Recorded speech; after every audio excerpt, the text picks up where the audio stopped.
Panggil saja aku Dimas. Panggilan sehari-hari meski aku bukan anak bontot. Aku murid SMU kelas 3. Aku tinggal di sebuah perumahan di Bogor. Sekitar beberapa bulan lalu, rumah kontrakan kosong di sebelah kiri rumahku ditempati oleh keluarga baru. Awalnya mereka jarang kelihatan, namun sekitar 2 minggu kemudian mereka sudah cepat akrab dengan tetangga-tetangga sekitar. Ternyata penghuninya seorang wanita dengan perkiraanku umurnya baru 30-an. Anak perempuannya dan seorang PRT. Nama lengkapnya aku tidak tahu, namun nama panggilannya Tante Disa. Anaknya bernama Nia, sepantaran denganku, siswi SMU kelas 3. Ternyata Tante Disa adalah janda seorang bule kalau tidak salah, asal Prancis. Sikapnya friendly, gampang diajak ngobrol. Tapi yang paling utama adalah penampilannya yang mengundang. Rambutnya ikal di bawah telinga. Kulitnya coklat muda. Barang bagus lah pokoknya. Seperti gitar Spanyol. Yang bikin mengundang adalah Tante Disa sering memakai baju kaos pendek dengan celana pendek banget. Kalau duduk, celananya nampak sempit. Wajahnya tidak cantik antik amat, wajah ciri khas Indonesia, tipe yang disuka orang-orang bule. Dari cara berpakaiannya, aku mengira kalau Tante Disa itu cara berolahraganya penuh semangat. Nah kalau Nia, kebalikan ibunya. Wajahnya cantik Indo dan kulitnya putih.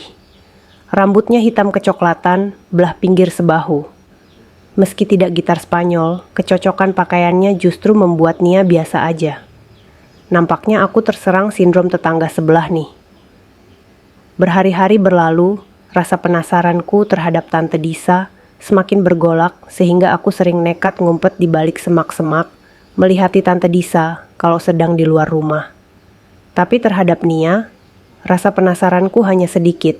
Itu juga karena kecantikannya dan kulit putihnya.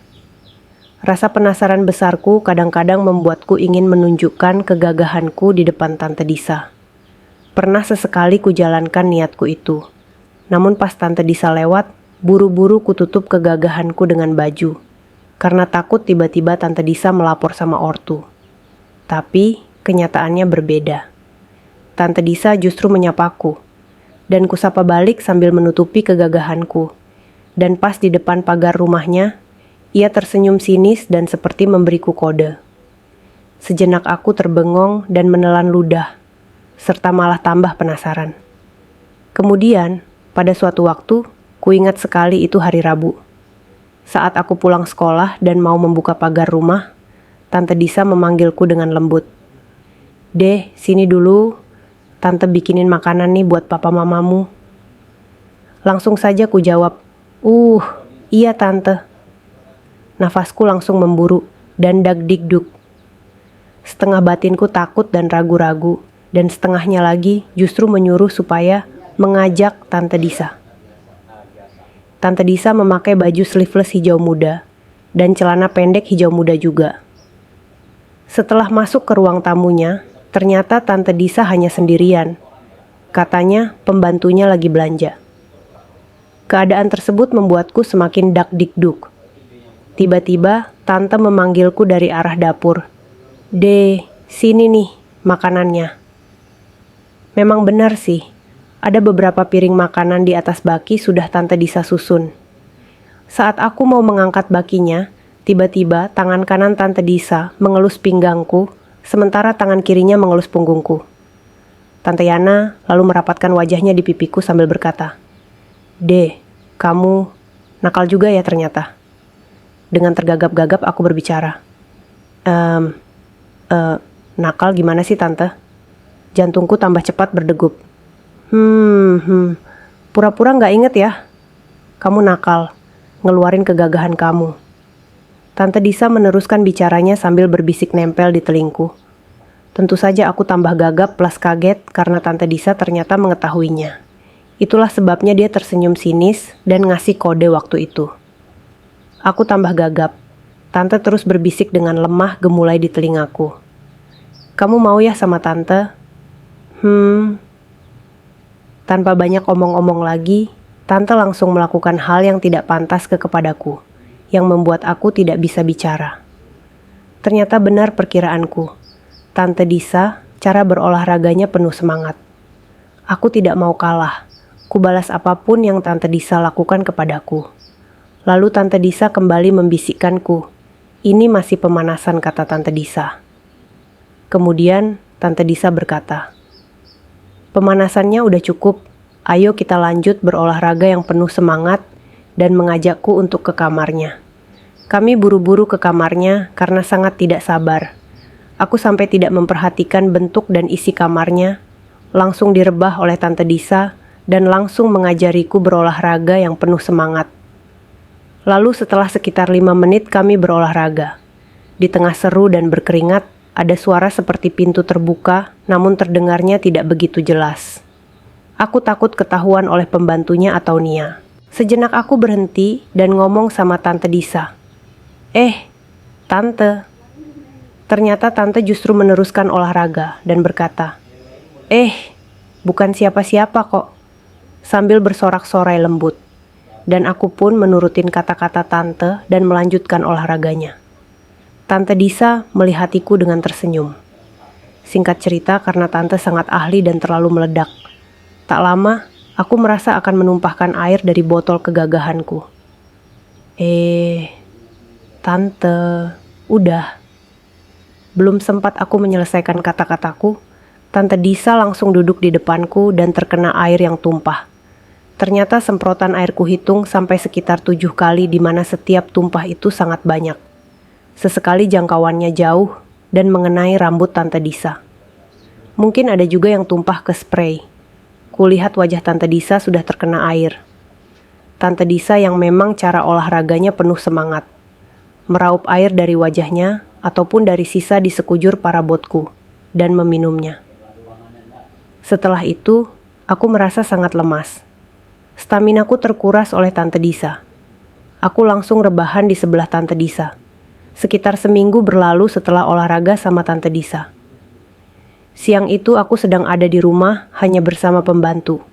Orang tuaku pulangnya sore atau malam, adikku juga sedang sekolah. Sekitar jam 1-an, aku yang sedang duduk di kursi malas teras, melihat Tante Disa mau pergi entah kemana dengan mobilnya. Kulihat Nia menutup pagar dan ia tidak melihatku. Sekitar 10 menit kemudian, telepon rumahku berdering. Saat kuangkat, ternyata Nia yang menelepon. Nada suaranya agak ketus, menyuruhku ke rumahnya. Katanya ada yang ingin diomongin. Di ruang tamunya, aku duduk berhadapan sama Nia. Wajahnya tidak seperti biasanya. Terlihat jutek, judes, dan sebagainya. Berhubung dia seperti itu, aku jadi salah tingkah dan bingung mau ngomong apa. Tak lama Nia mulai bicara duluan dengan nada ketus kembali. Gue mau tanya. Hah? Nanya apaan? Aku kaget dan agak dak-dikduk. Lu waktu minggu lalu ngapain sama nyokap gue? Dia nanya langsung tanpa basa-basi. Minggu lalu? Kapan? Ngapain emangnya? Aku pura-pura tidak tahu, dan takutnya dia mau melaporkan ke orang tuaku. Alah, lu gak usah belagak bego deh. Emangnya gue gak tahu? Gue baru pulang sekolah, gue lihat sendiri pakai mata kepala gue. Gue intip dari pintu. Lu lagi olahraga sama nyokap gue. Seketika aku langsung kaget, bengong, dan tidak tahu lagi mau ngapain. Badan sudah seperti mati rasa. Batinku berkata, selesai gue. Bisa-bisa gue diusir dari rumah nih. Nama baik ortu gue bisa jatuh. Selesai deh gue. Nia pun masih meneruskan omongannya. Lo penasaran sama nyokap gue? Nia kemudian berdiri sambil tolak pinggang. Matanya menatap sangat tajam. Aku cuma bisa diam, bengong tidak bisa ngomong apa-apa. Keringat di leher mengucur. Anita menghampiriku yang hanya duduk diam, kaku beku perlahan masih dengan tolak pinggang dan tatapan tajam. Pipiku sudah siap menerima tampolan, ataupun ultinya, namun untuk hal dia akan melaporkannya ke orang tuaku. Dan aku diusir tidak bisa aku pecahkan. Tapi, sekali lagi, kenyataan sangat berbeda. Nia yang memakai kaos terusan yang mirip daster itu, justru membuka ikatan di punggungnya dan membuka kaosnya. Ternyata ia tidak mengenakan kacamatanya dan topeng ninja. Jadi di depanku adalah Nia yang tanpa tutup saji. Takutku kini hilang, namun bingungku semakin bertambah. Kalau gitu, lu mau juga kan sama gua?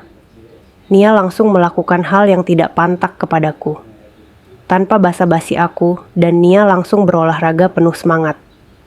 Dalam pikiranku, mungkin kali ini air di botol tidak selama seperti sama Tante Disa akan tumpah akibat terbawa suasana yang tiba-tiba. Dari sini aku bisa tahu bahwa Nia itu tipe orang pelan dan lembut. Tapi tetap saja penasarannya besar. Malah dia langsung tanpa basa-basi lagi. Karena Nia masih belum ahli seperti Tante, aku butuh sedikit dorongan karena rumahnya sempit, wajah Nia nampak menahan. Matanya terpejam keras persis, seperti keasaman makan buah mangga atau jambu yang asam.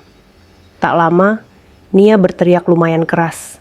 Aku takutnya terdengar sampai keluar. Ternyata segel pertahanan sudah tertembus. Aku panik, tapi Nia masih melanjutkan olahraganya. Dan akun pun juga melanjutkannya. Ternyata benar perkiraanku. Sedikit air dalam botol akan tumpah. Mungkin hanya sekitar 6 menit. Meski begitu, keringatku pun tetap mengucur.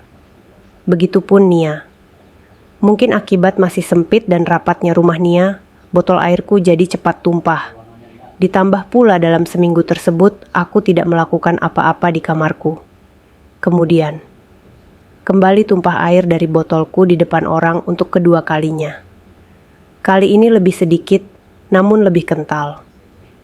Nia yang baru pertama kali melihat air dari botol lelaki, mencoba ingin tahu bagaimana rasanya. Nia meraup sedikit dengan agak canggung, dan ekspresi wajahnya sedikit menggambarkan orang jijik, dan lalu meminumnya. Setelah selesai, aku yang sedang kehabisan stamina, terkulai lesu, sementara Nia juga rebahan di samping. Kami sama-sama puas, terutama aku yang puas berolahraga dengan ibu dan anaknya itu.